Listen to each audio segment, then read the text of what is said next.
height. It's at regulation height, Karen. Leave it. None of my watch. Lower it. In a quiet American neighborhood, there lived a young man named Daniel Harper. He was known as someone who spoke little but helped a lot. Daniel believed that kindness didn't need permission, it only needed sincerity. One afternoon, Daniel noticed an old house with a yard completely swallowed by weeds and thorny bushes. The grass was taller than his knees, and the place looked forgotten. Without hesitation, Daniel brought his tools and began clearing the yard, sweating under the sun, driven only by goodwill. Suddenly, the front door burst open. "What do you think you're doing?"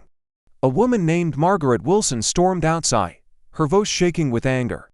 Daniel quickly turned off his mower and tried to explain that he was only helping, that he wanted nothing in return, but Margaret wouldn't listen. "I didn't ask for your help.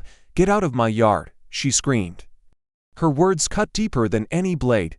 Neighbors watched silently as Daniel lowered his head. He felt embarrassed, hurt, but he didn't argue. He gently packed his tools, looked at her with tired eyes, and said softly, "I'm sorry, ma'am. I hope you're okay." Then he walked away. That night, Margaret sat alone in her house. The anger slowly faded, replaced by exhaustion. As rain began to fall, memories surfaced: her late husband, the days when he used to take care of the yard, and how lonely everything had become since he passed away. Days later, Margaret slipped in her overgrown yard and fell hard. Struggling to stand, she realized she had no one to call. That was when she saw Daniel again, this time helping another elderly neighbor down the street. With tears in her eyes, Margaret approached him. "I was wrong," she whispered. "I was angry, but I was also lonely. Thank you for trying to help." Daniel smiled gently. "Everyone has hard days," he said.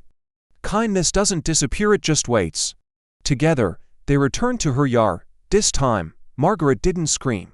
She stood quietly, watching kindness return to her life slowly, softly, and sincerely. Sometimes, people who are hurting the most push kindness away. But when kindness is real, it always finds its way back.